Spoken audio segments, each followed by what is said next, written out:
तीन शिरे सहा हात तया माझा दंडवत. गाय आणा जायचंय. काय आण तू वर नेऊ ज्वारी काढायला जाऊ. बर बर बर चालतंय. पाणी पाजलेत बर का. हा आज आहे शिवरात्री. मस्तपैकी आपल्याला काय गवते का बघू खायला. ही तर नाही आलं, इकडली तर संपली सगळी. उपवास असेल त्या दिवशी नाही येणार बरं का. नाही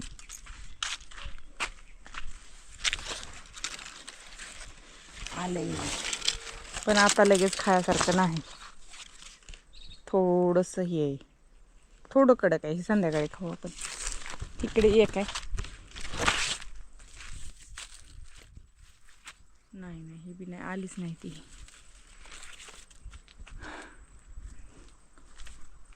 संध्याकाळी खाऊ आता. मस्त आहे, मस्त असं पिकलंय. दबतंय पण ह्या देटाकाल्या बाजूला निभार आहे अजून. पाण्याची बाटली भरून घेऊ. इकडे बघा ह्यांची बाहेर आले की आरडाओरडा चालू असतो. ह्यांचं खाणं चालू आहे. त्यांनी टाकलं याला खायला. ह्यांना चिंगीला इकडं बांधलंय. आपल्या ह्या म्हाताऱ्या गायला इकडं बांधलंय. कडाने चांगलं खायला आहे अजून, पण त्यांना खायचं नाही. त्यांना कंस खायचे आहेत, कंस. का ग चिंगे, मी तसं म्हणल्यावर तिने खायला चालू केल्या. नाहीतर कंसाला वड घेत होते आणि तिने कंस बी खाल्ल्या. ती तिथली दोन आहे का. चिंगे कसलं गवत आहे का ग, खायचं नाही का. चला तुझ्या नादी लागून नाही जमायचं आम्हाला. काम ऐकले.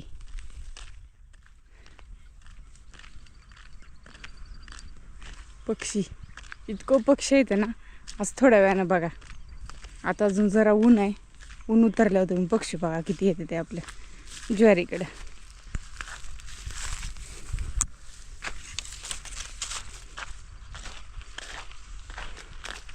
ताण लागली का हो. काय म्हणून मी घेऊन आली. मला माहित आहे कामाला लागायच्या आधी ताण लागते म्हणून.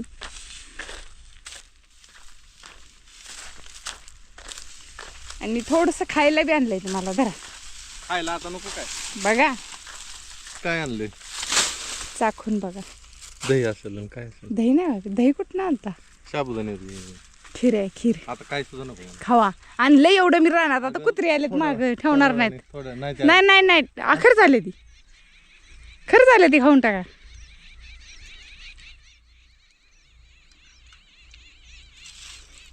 कशी झाली. आज उपवास आहे लय झालं आज. नाही लय नाही झालं. काय नाही केलं. रताळी साबुदाण्याची खिचडी कशी झाली सांगितलीच नाही.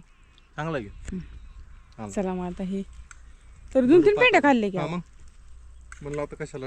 आता हे झाल्याशिवाय घरी जायचं नाही आज. एवढं घेऊनच जायचं. हां चला मग.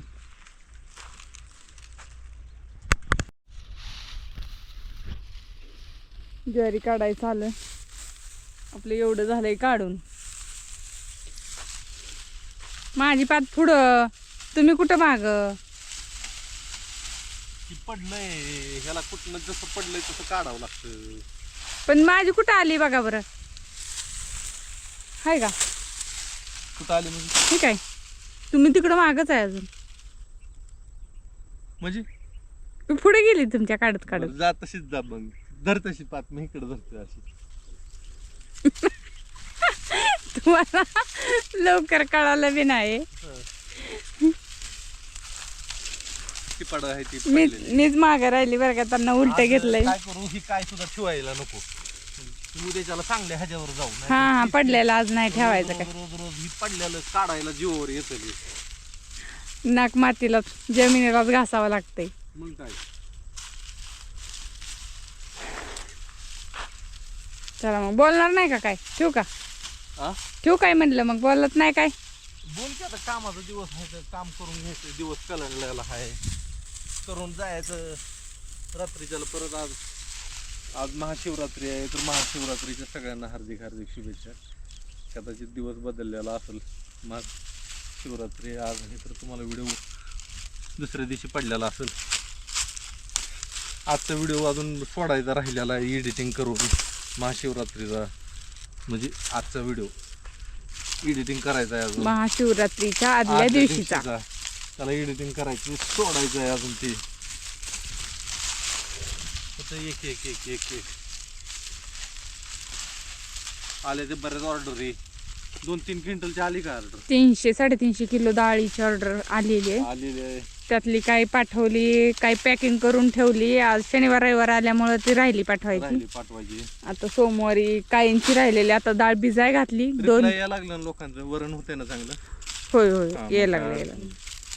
चांगलं. वरण चांगलं होतंय, त्यात थोडीशी साली येते फक्त. चाली येते, त्याला काय विषय नाही. आणि आपण तरी काय खातोय की ती साल. आले की रिप्लाय आलेच सगळ्यांचं, चांगलं वाटतं. चांगले आले. हो, डाळ चांगली होती, डाळ चांगली शिजती. सगळी समाधानी असले तर आपल्याला बरं आहे. आणि आपण डाळीला फिल्टरचं पाणी वापरतो. गेल्या वर्षी बी सांगितलं होतं आणि यंदा बी सांगतो. फिल्टरचं पाणी. आमच्या इथल्या पाण्याने डाळ अजिबातच शिजणार नाही. शिजणार नाही. फिल्टरचं फिल्टरच्या पाण्याने पाणी. शिजत नाही, बोरच्या पाण्याने डाळ शिजत नाही. फिल्टरचं पाणी वापरलं ना डाळ शिजते चांगली. म्हणून आपण ती डाळ हलकं पाणी लागतं त्याला.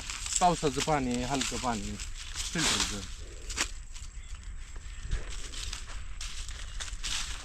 नाही, बऱ्याच अशी कमेंट पण करतात की आम्ही घरी डाळ बनवलेली शिजत नाही, तुमची कसं काय पाणी शिजते. पाणी पाण्यावर अवलंबून आहे. तीच उत्तर द्यावं म्हणलं की फिल्टरचं पाणी वापरतोय आम्ही. त्यावेळेस आपण पाणी आणलेलं वगैरे काय दाखवलंच नाही. हा, नाही काम असते. त्याच्यामुळं पडलेला असतो माणूस. टिपाडा आणावं लागते. सोपं नाही कुठली. हा, पाणी फिल्टरचं लय आणावं सगळं लागतं. चांगलं आहे बघा. सगळं शुद्ध आहे, सगळं सात्विक आहे. पैसे तुम्हाला ज्या गेलेलं जर दुःख जरी वाटत असलं सुरुवातीला, पण ज्या टायमाला तुम्ही वरण करून खाचाल त्या टायमाला तुम्हाला वाटेल की हा केलेलं दुःख नाही. 5 किलो घेतली तर 1450 रुपये जाते ते. आणि तुमचं घरभर जर घरपोच घरपोच मिळेल. आणि तुमचं घरभर जर एकदा एक दिवस बाहेर जेवायला गेलं तर 1000-1500 रुपयाला बुका लागतोय. मग त्यापेक्षा ही घेऊन तुम्ही जर का खात गेला तर ही नैसर्गिक आहे. आणि जोपर्यंत डाळ आहे तोपर्यंत तुम्हाला आपली डाळ जोपर्यंत चालू आहे तोपर्यंत तुम्हाला आमची आठवण येणार नाही. पण ज्या टायमाला डाळ संपलं आणि तुम्ही बाहेरची विकतची डाळ आणचाल का त्या टायमाला तुम्हाला आपली आठवण येणार. बऱ्याच ताईंनी असं केलं होतं मागच्या वेळेस. हा. बाहेरची डाळ खायला चालू केली का हिंग घेतलेली संपल्यावर हा. की त्यांनी लगेच दादा अजून डाळ आहे का, हा. बाहेरचं चव लागाय नाही आता. चव लागत नाही. एकदा सवय लागली का नाही दुसरं नकोच वाटतं. आणि ती पण म्हणताल तुम्ही. आता बरीच जण युट्यूबवर सुद्धा डाळ विकायला चालू केली बरं का बऱ्याच जणांनी. पण तुम्हाला सांगतो आपल्या डाळीसारखी चव लागणार नाही. कारण की आपलं जे बियाणं आहे ते देशी बियाणं. देशी बियाणे आणि देशी बियाणांमध्ये सुद्धा फरक आहे. जसं की फुरड्यासाठी आपण गुळ भेंडी ज्वारी वापरतो का नाही, गोड लागते. तसं ही जी जात आहे आपली तुरीची, ही जातच वेगळी आणि ह्याची चवच वेगळी. देशी आहे ना. हा. चला, आता पुढच्या ऑर्डरी पॅक केलेल्या उद्या पाठवून द्यायच्या त्या. Order आणि पाठवून द्या, ज्यांना राहिलेल्या पाहिजे तेवढं. एक 4-5 कारण दिवस लागतील. अजून मला वाटतं यंदा सगळ्यांना डाळ नाही पूर्ण तूर कमी आहे यंदा. तूर कमी. गेल्या वर्षी लोकांनी 5-5 किलो घेतलं. आता ह्या वर्षी जास्त घ्यायला लागली ती. ज्यांनी गेल्या वर्षी घेतलाय का हा. ती डायरेक्ट 10-10, 15-15, 20-20 किलो मागवायला कुटुंब लागले. मोठं असलं की जास्त घेते. हा, मागवायला लागले जास्त. आणि काही ताईंनी तर ती काल आपण एक फोन घेतलाय का होत्या ह्यांचा, कुणाचा? गोरे, त्यांचा फोन घेतलाय का? हा. त्या तरी एकटे आहे त्या. तरी गेल्या वर्षी त्यांनी 15 किलो डाळ त्यांच्या मागवली. भावाला नातेवाईकांना हे त्यांना आवडली म्हणून. गोरे हडत आपल्या स्वारगेट पशी जायचे त्या आणि कंटिन्यू व्हिडिओ बघते त्या. त्यांनी पण घेतली डाळ पण ते एकटे असून 15 किलो डाळ घेतली गेल्या वर्षी. गेल्या वर्षी. यंदा 5 किलो 5 घेतली. किलो. पण अजून ते म्हणले असते दरवर्षी फुकट कोणाला वाटत बसू मी. हा, मग त्यांचं काम आहे ना. एकदा चांगली वस्तू जर तुम्हाला दिली आणि तुम्ही जर ती फुकटच मागितली तर कसं काय? नाही, पण ज्यांना काय वाटतं बाबा आपल्या लेकाला. आणि अशी बी बरीच लोक आहेत की ज्यांचे लेकरं परदेशात आहेत, बाहेरच्या देशात आहेत, अमेरिका ही. त्यांना हे असलं खाण्यासाठी काही जण त्यांचा आईबाप डाळी घेऊन ठेवते. अहो ते एक लेकरांवर काका किती जीव आहे. पण मी म्हणतो बाहेर देशात गेलेली ही लेकरांना आई बापाची काळजी वाटत असेल का नसेल? वाटते की अहो, वाटते का? वाटते की. लय पैशाच्या मागे लागणार का बरं का? आई बापाला पण जपा. हिथं या हिथं येऊन राहावं आपलं. नाही, ज्याचा एखादा भाऊ हिथं आहे ती ठीक आहे की.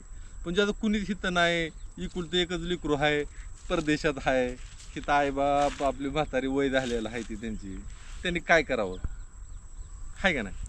मग कसं होतं, ही काय घडीचा भरोसा नाही, दुनिया असली ती चल म्हणत असते देव त्यांना, पण हे ह्यांना गाव आपलं अगं, सोड वाटत तुला मी नसतं. सांगू का, आपल्या आई तात्याला तू पुण्यात जर नेऊन ठेवलं तर तात्या चौथ्या दिवशी इथे येणार तर तात्या राहत नाही तर. लय राहत नाही. भाऊजी पुण्यात होते तेव्हा तिथं राहावं म्हणायचे थोडे दिवस, तर कुठे राहत होते? नव्हते राहत. तात्या हिथं राहत नाही तर पुण्यात काय सांगायला लागला तुम्ही? येत त्याची नाही सवय लागलेली असते माणसांना, सवयीचा परिणाम असतो. तात्यांना गावात असू द्या, जरा वातावरण बदललंय म्हणजे जरा कट्ट्यावर अशा गप्पा मारायला आवडत त्या. असतं. चला, गप्पा लय झाल्या, इतक्या गप्पा झाल्या की आपली पात मागं राहिलेली आहे आणि बोलण्याच्या नादात माझी सुद्धा पात पुढे गेलेली आहे. थँक्यू. तर मंडळी, आपण जेवढं धरलं होतं तेवढी पात लावली, हे सगळं काढून झालं. दिवस मावळून गेला, अंधार पडायला लागला. आता बाटकाच्या 2-3 पेंड्या घ्यायच्या ते आपल्याला आणि जायचं आहे गायनाव टाकू. माझे चपले बी कुठं सोडल्या मलाच माहीत नाही, आता लवकर हुडकावं लागतं. हे 2 पेंड्या घेऊ आपल्या, त्यांना रात्रीची वैरण. बाटकाची पेंडी म्हणजे कशी अर्धी कच्ची असते, ही कंच बी नीट नसते ती त्याला, आणि चिपाड जरा थोडंसं बारीक असतं, त्यांना खायला बरं वाटतं. चला, झालं ना? झालं का?